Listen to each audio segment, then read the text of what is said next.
Hi everyone. सो आपने इस video पर क्लिक किया है, दैट मीन्स आपको फंडामेंटल एनालिसिस की बेसिक्स आती है।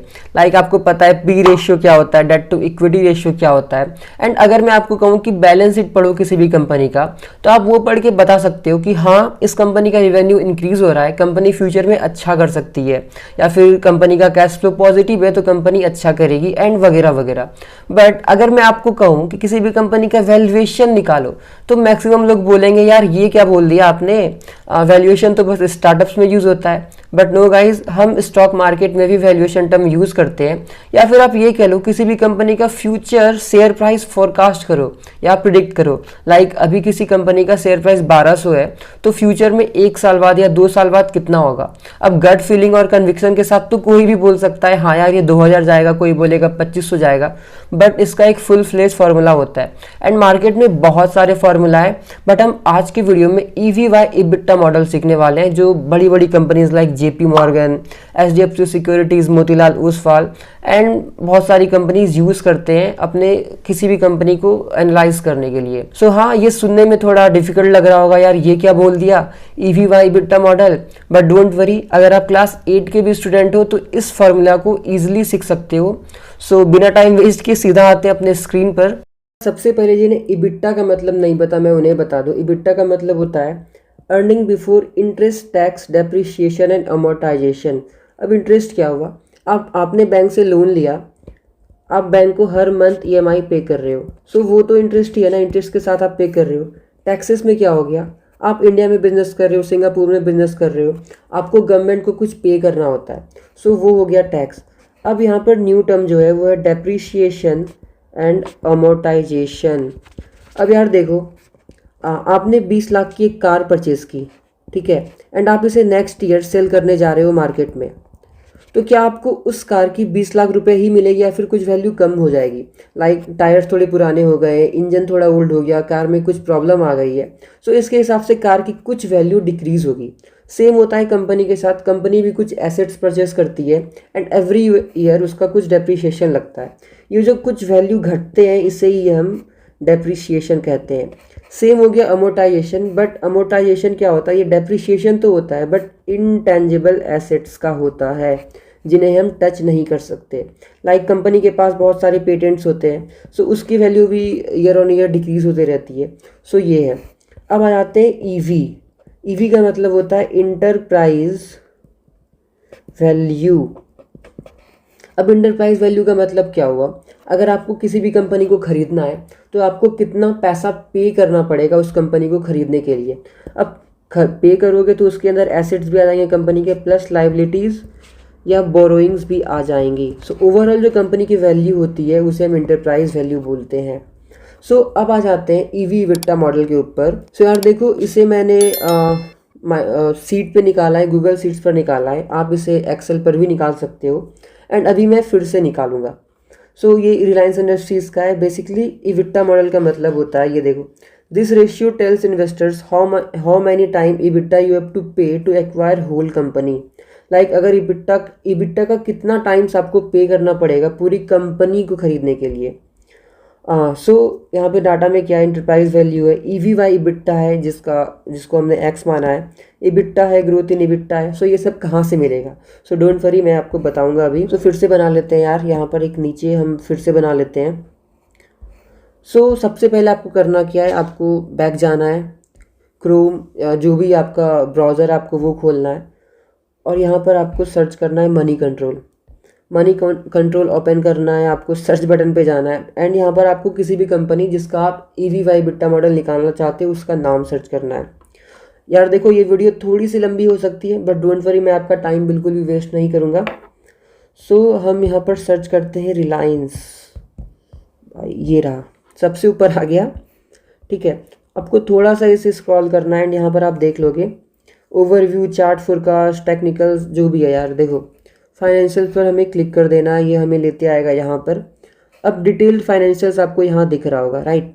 सो यहाँ आपको रेशियो पर क्लिक करना है। अब रेशियो पर आप जैसे ही क्लिक करोगे एक न्यू पेज खुलेगा। So stand alone and consolidated. Stand alone मतलब बस रिलायंस का ही आएगा उसके अंदर, एंड कॉन्सोलिडेटेड मतलब ओवरऑल रिलायंस इंडस्ट्रीज़ के अंदर जितनी भी कंपनीज है सबका आएगा। रिलायंस इंडस्ट्रीज़ के अंदर जितनी कंपनीज है, अब जो डिलिस्टेड हो गई है उनका नहीं आएगा।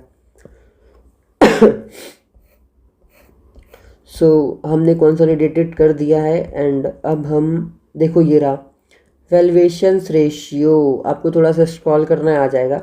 यहाँ इंटरप्राइज वैल्यू आ गया, ईवी बाई बिट्टा आ गया एंड हमें यही चाहिए। कॉपी कर लो भाई, कॉपी पर क्लिक करो, वापस से सीट्स खोलो, यहाँ पर जाओ एंड पेस्ट कर दो। अब यार देखो हमें EV by net operating revenue की ज़रूरत नहीं है, तो आप इसे डिलीट कर सकते हो जैसे मैंने कर दिया। सो नाउ हमारे पास इंटरप्राइज वैल्यू है एंड ईवी बाई बिट्टा है, सो हम इससे ईबिट्टा निकाल सकते हैं, राइट। लिख लो थोड़ा ईबिट्टा। सो हाँ, अब देखो basic mathematics, 10 divided by 5 equal to 2। अब 5 इंटू 2 भी तो 10 ही हुआ ना, या फिर 10 डिवाइडेड बाई 2 इक्वल टू 5 ही हुआ ना, सेम हो गया। ईवी हमें दिया हुआ है एंड ईवी बाई ईबिट्टा दिया हुआ है, तो यार ईबिट्टा इससे तो निकाल सकते हैं ना। ईवी बाई ईबिट्टा एक्स आया, तो एक्स डिवाइडेड बाई ईवी, अगर ईवी डिवाइडेड बाई एक्स कर देंगे तो ईबिट्टा तो आ जाएगा ना। सो बेसिक मैथमेटिक्स है, मैं बस ऐसे ही बोल रहा हूँ, अगर आप समझ गए ऐसे ही तो डोंट वरी, सो कोई इशू नहीं है। सो फार्मूला लगा दो यहाँ पर या फिर कैलकुलेटर में कैलकुलेट कर लो, इजी होगा फार्मूला लगाना।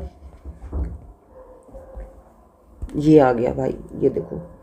अब इसे खींचो एंड ऑटोफिल, दैट्स इट, हमारा ईबिट्टा आ गया लास्ट 5 ईयर्स का। एंड आप इसे वापस मनी कंट्रोल में जाके मैच कर सकते हो, सही है या नहीं, सही होगा, डोंट वरी।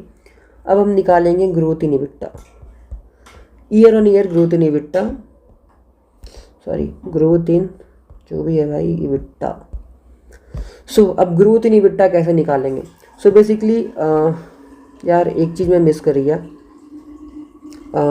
ये 2023 का डाटा है, ये देखो, ये 2023 है, ये 22, ये 21, ये 20, ये 19, थोड़ा उल्टा जा रहे हैं हम, लाइक यहाँ पर आपको उल्टा मिलेगा। सबसे राइट हैंड साइड आपको मार्च 19 का मिलेगा, फिर लेफ्ट में आप जैसे आओगे ना तो लेटेस्ट मिलते जाएगा। सो हम यहाँ पर लिखना भूल गए, लिख लेते हैं 22, 21, 2019। सो ये हो गया। अब अगर हमें ग्रोथ इन ईबिट्टा निकालना है, सिंपल सा है यार, फिर से थोड़े से मैथमेटिक्स कैलकुलेशन करने पड़ेंगे हमें।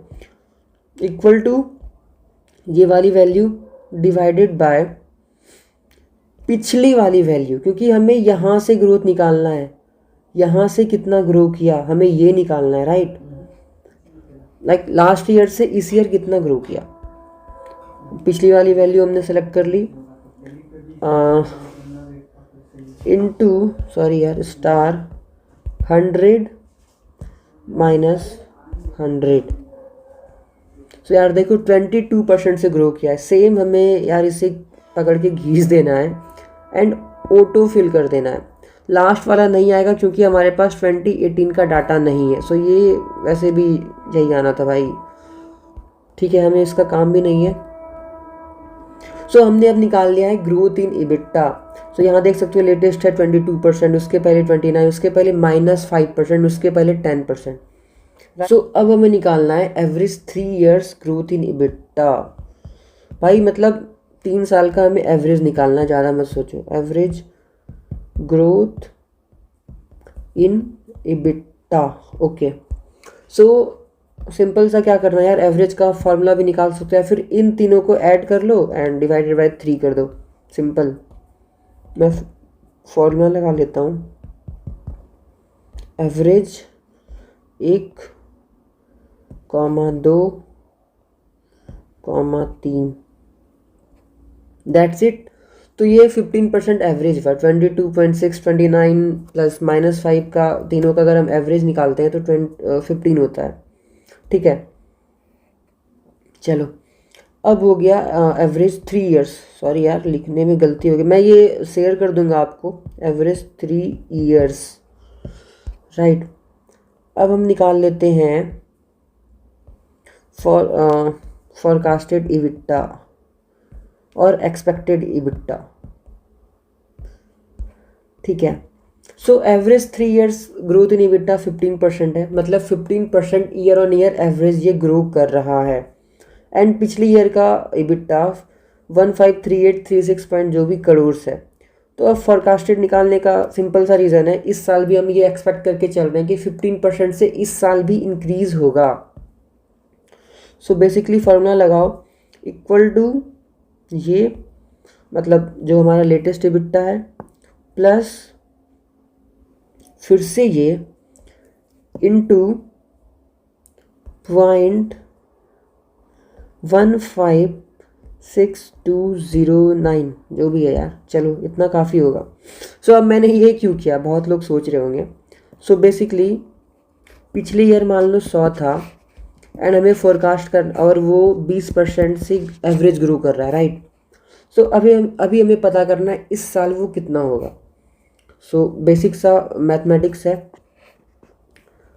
100 प्लस 20% से अगर ग्रो कर रहा है तो 100 इंटू 0.20, यही है ना, 100 प्लस 20, ये बेसिक इजी है। या फिर आप ये कर सकते हो 100 प्लस 20%, ये तो 100 दिख रहा है, वहाँ पे 100 था नहीं, इसलिए मैंने इतना फार्मूला लगाया जो आपको समझ में आ जाए।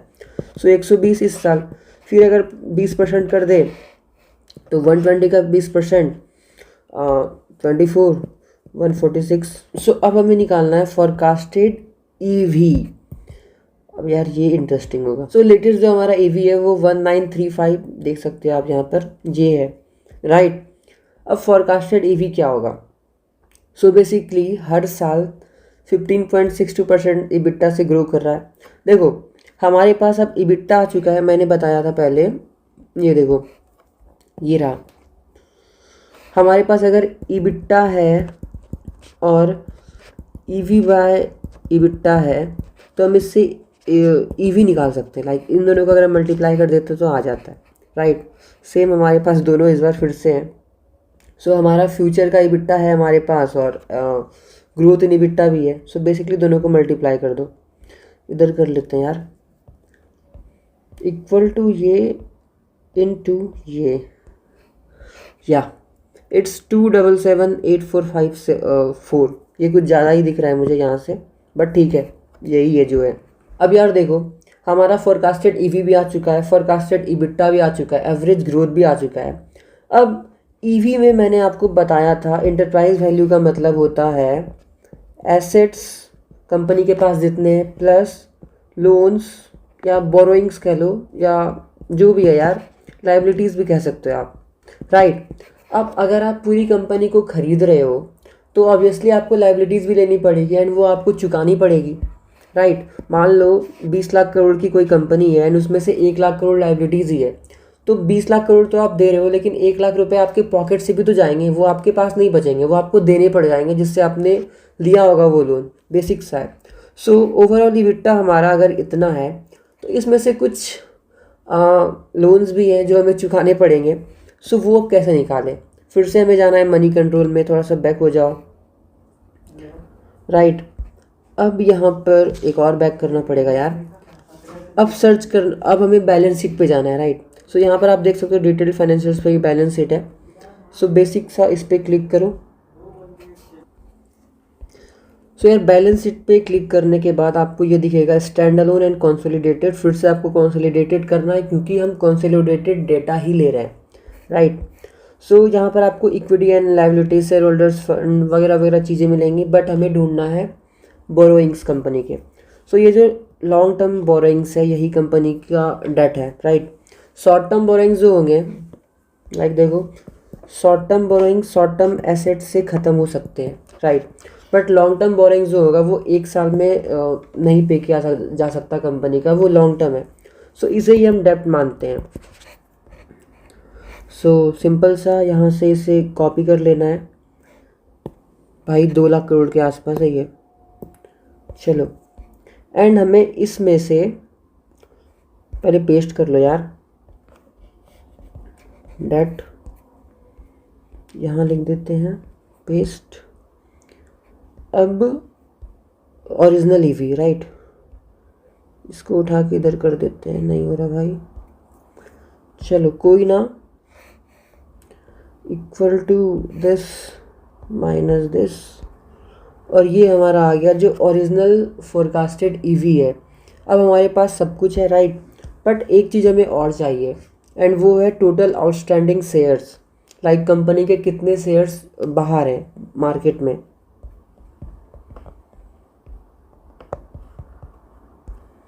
सो टोटल शेयर्स हम कैसे निकालेंगे, बेसिकली फिर से हमें जाना है मनी कंट्रोल में, एज आई सेड, बैक करो थोड़ा, एंड फाइनेंशियल्स में ही आपको मिल जाएगा। लाइक फाइनेंशियल्स आने के लिए यहाँ पर आप फाइनेंशियल पे क्लिक करो एंड डिटेल फाइनेंशियल्स आएगा। ये बेसिक सा ग्राफ वगैरह का हमें कोई काम है नहीं, सो इसे इग्नोर करना।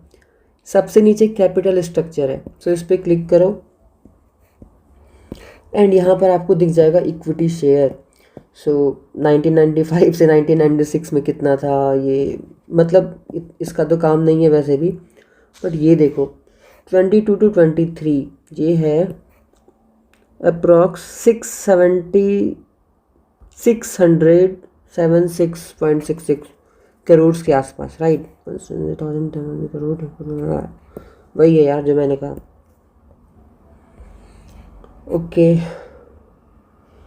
यहाँ पर पॉइंट लगा देना है क्योंकि सारे वैल्यू करोड़ में है, सो ऑब्वियसली हमें करोड़ ही लगाना पड़ेगा। ऊपर मुझे देखने दो, ऊपर भी यहीं पे लगा है। कॉमा हटाना यार, काम नहीं कर रहा। एक और बच गया। बेसिकली थोड़ा सा लेंदी लग सकता है बट इन रियलिटी ये बहुत इंटरेस्टिंग है, एंड हाँ यार ये वर्क भी करता है, राइट। अब आउटस्टैंडिंग शेयर हो गया हमारे पास, हमें डेट पता है कंपनी का, फोरकास्टेड ईवी हो गया, फोरकास्टेड इबिट्टा हो गया, एवरेज 3 इयर्स का ग्रोथ हो गया, ग्रोथ इन इबिट्टा हो गया, जो भी हमारे पास सारे डाटा है। अब हम टारगेट प्राइस निकालने वाले हैं। टारगेट प्राइस, सो ये कैसे निकालेंगे, सिंपल सा है, EV divided by total outstanding share of a company.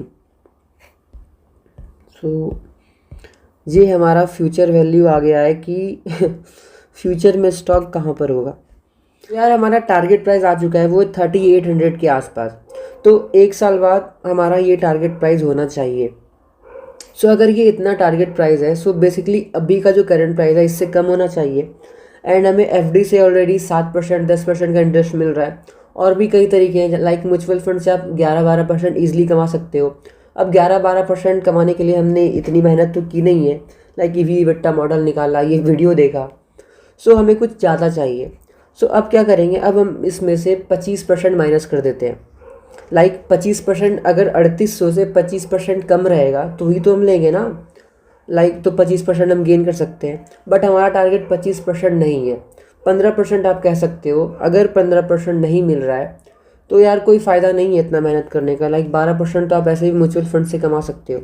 सो अब उसके लिए हमें क्या करना पड़ेगा, एंड हाँ मैं 15% इसलिए माइनस नहीं कर रहा हूँ क्योंकि 10% मार्जिन ऑफ सेफ्टी रहेगा।